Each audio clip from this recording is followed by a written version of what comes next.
আসার পরপরই যেহেতু আবিদ ভাই এবং সাদিক ভাইয়ের বক্তব্য শুনছিলাম, তো দুইজনের বক্তব্য শুনে আমার মনে হয়নি আমি কোনো ডাকসু সংলাপে এসেছি। আমার প্রথম অনুভূতি যে সম্ভবত আমি কোনো রাজনৈতিক মতাদর্শিক দ্বন্দ্ব এবং কে এখানে সব থেকে বেশি সঠিক এমন একটা যুদ্ধের মধ্যে প্রবেশ করেছি। তো এটা খুবই দুঃখজনক যে এই ধরনের মতাদর্শিক দ্বন্দ্বে আর ঢোকার জন্য আসলে ডাকসুকে কেন প্রয়োজন। এখানে গত 5 আগস্ট পরবর্তী সময়ে আমরা যারা এখানে দাঁড়িয়ে আছি প্রত্যেকটা মানুষ কিন্তু আমরা অভ্যুত্থানের মধ্য থেকে উঠে এসেছি। আমাদের অভ্যুত্থানের পূর্বে একটা হিস্ট্রি ছিল, কিন্তু অভ্যুত্থানের পরে এই যে সারা বাংলাদেশের জনগণের নানান আকাঙ্ক্ষা কিন্তু আমাদের উপর এসে ভর করেছে। কিন্তু খুবই দুঃখজনক যে 5 আগস্ট পরবর্তী সময়ে আমরা আমাদের বিশ্ববিদ্যালয়গুলো সেভাবে কিন্তু সংস্কার করতে পারি নাই, যার ফলাফল আজকে আবিদ ভাই এবং সাদিক ভাই পরস্পরের সাথে এভাবে করে ঝগড়া করছেন। এবং এখানে আরেকটা কথা বলা হচ্ছে যে আমাদের বিশ্ববিদ্যালয়ের যে প্রশাসন তারা শুধুমাত্র একটা দলকে সার্ভ করে যাচ্ছে কিনা। আমার এখানে যেটা মন্তব্য সেটা হচ্ছে বিশ্ববিদ্যালয়ের প্রশাসন বর্তমানে কিন্তু একটা দলকে সার্ভ করছে না, 2টা দলকে সার্ভ করছে। কারণ এখন যেহেতু এটা একটা অন্তর্বর্তীকালীন সরকার, এই ট্রানজিশন পিরিয়ডে কোনো গভর্নমেন্টেরই কিন্তু একক পাওয়ার নেই, কোনো দলের এখানে একক পাওয়ার নেই। তাই 5 আগস্টের পরে যেটা হয়েছে, এই কাঠামোর মধ্যে আমাদের যে শিক্ষক রাজনীতি, আমাদের সাদা দল, নীল দল, গোলাপি দল, অমুক দল তমুক দলের রাজনীতি কিন্তু রয়ে গেছে, বরং এই রাজনীতিগুলোর কিছু ভাগ বাটোয়ারা হয়েছে। ভিসি প্রভিসি এক গ্রুপ নিবে, প্রক্টর নিবে আরেক গ্রুপ, এগুলাই হয়েছে, যার ফলাফল হিসেবে আজকে আমাদের এগুলো হচ্ছে বলছেন আপনি? হ্যাঁ, অবভিয়াসলি হচ্ছে। এবং এখানে এই জিনিসগুলো আপনারা কি কমিশনকে নোটিস করেছেন? আমরা এর আগেও বলেছি, আমরা আমাদের সংবাদ সম্মেলনের মধ্যেও বলেছি। এর আগে বিশ্ববিদ্যালয় আমি যখন বৈষম্যবিরোধী ছাত্র আন্দোলনে ছিলাম ওই সময় আমি এই কথাগুলো অ্যাড্রেস করেছিলাম। পাশাপাশি এখানে যে কথাটি বলতে চাই যে 5 আগস্টের পরে এখানে সরাসরি কিন্তু কোনো দল পাওয়ারে ছিল না। ফলাফল হিসেবে যেটা হয় যে সবাই আসলে ক্ষমতার ক্রিম খেতে যাচ্ছিল।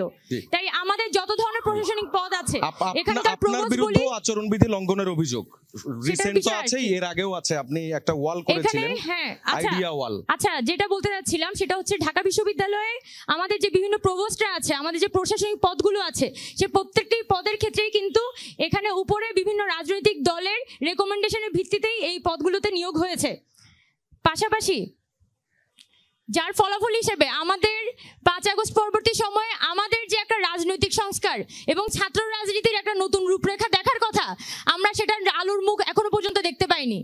যার কারণ আমাদের শিক্ষকরা আসলে প্রসিড করতে চান না, আমাদের টিচাররা চান এই সমস্যাটা জিয়ে থাকুক এবং এই সমস্যাটা জিয়ে থেকে আচরণবিধির বিষয় বলবেন, আপনার বিরুদ্ধে স্পেসিফিক যে অভিযোগ সেটা বলবেন। এই সমস্যাটা জিয়ে থেকে 2টি দল বা 3টি দল তারা হচ্ছে নিজেদের মধ্যে ভবিষ্যতে এই ক্যাম্পাসটিকে ভাগ বটোয়ারা করে খাবে।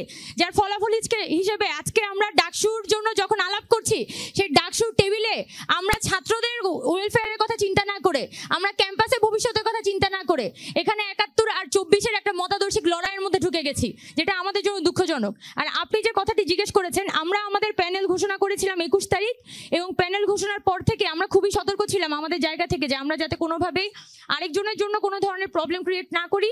পাশাপাশি অন্যান্য ছাত্র সংগঠনগুলো যারা ছিল, যারা লাইব্রেরিতে গিয়ে হ্যান্ডশেক করে ভোট খুঁজছিল স্টুডেন্টদের কাছে, পাশাপাশি দেখা যাচ্ছে মসজিদ থেকে মুসল্লিরা নামাজ পড়ে বের হয়ে আসার পর তাদের সাথে হ্যান্ডশেক করে গণসংযোগ করছে, সবকিছুই কিন্তু আমরা আমাদের জায়গা থেকে কন্ডেম করার চেষ্টা করি। এবং শুধুমাত্র শেষ দিন, যেদিন 24 তারিখ, সেদিন আমরা যেহেতু আমাদের একটা ইশতেহার লাগবে, যে কোনো প্যানেলের তো আসলে একটা ইশতেহার প্রয়োজন হয়, আমরা আমাদের ইশতেহারের জন্য আমরা একটা ওয়েবসাইটও এখানে তৈরি করছি। আমরা কোনো প্রকার এখানে নিজস্ব প্রচারণার জন্য কিছু করিনি, শুধুমাত্র স্টুডেন্টদের কি কথা সবার জন্য আমরা একটা উন্মুক্ত। কিন্তু সেখানে যে ওয়াল করেছিলেন সেখানে তো আপনাদের ওই প্যানেলের নাম লেখা ছিল, আমি যেটা দেখলাম। প্যানেলের নাম লেখা ছিল, তখন কি জানতেন না যে এটা আচরণবিধি লঙ্ঘন? না, ওই সময় আমাদের পক্ষ থেকে আমরা যেটা করছি, আমরা একটা সার্ভে হিসেবে ওই বোর্ডগুলোকে রাখি এবং সার্ভের মধ্যে আমাদের নিজস্ব, আমরা ওখানে এই যে ওয়ালগুলো আমরা রেখেছিলাম, সেই ওয়ালগুলোতে আমরা গিয়ে আমাদের নিজস্ব প্রচারণা করা এই ধরনের কিছুই আমরা করিনি। ওয়ালগুলো একটা জায়গায় একটা ছেলে হয়তো দাঁড়িয়ে ছিল, ওই অবস্থায় ছিল, এবং স্টুডেন্টরা তাদের নিজস্ব মতামতগুলো লিখেছে। স্টুডেন্টদের কাছে কেউ কিন্তু বলি নাই যে আমরা অমুক পদ করছি, অমুক পদে লড়াই করছি, তমুক পদে লড়াই করছি। এবং এই পুরো যতগুলো ওয়াল ছিল সবগুলো ওয়াল কিন্তু একদমই উন্মুক্ত, স্টুডেন্টরা নিজেদের কলম দিয়েও লিখে দিয়ে গেছে। অন্যান্য যারা প্যানেলগুলো আছে তারাও কিন্তু এই ওয়ালগুলোতে লিখেছে, তারা এই লেখাগুলো পড়েছে, তাদের নিজস্ব আইডিয়াগুলো কিন্তু এখান থেকে জেনারেট করেছে।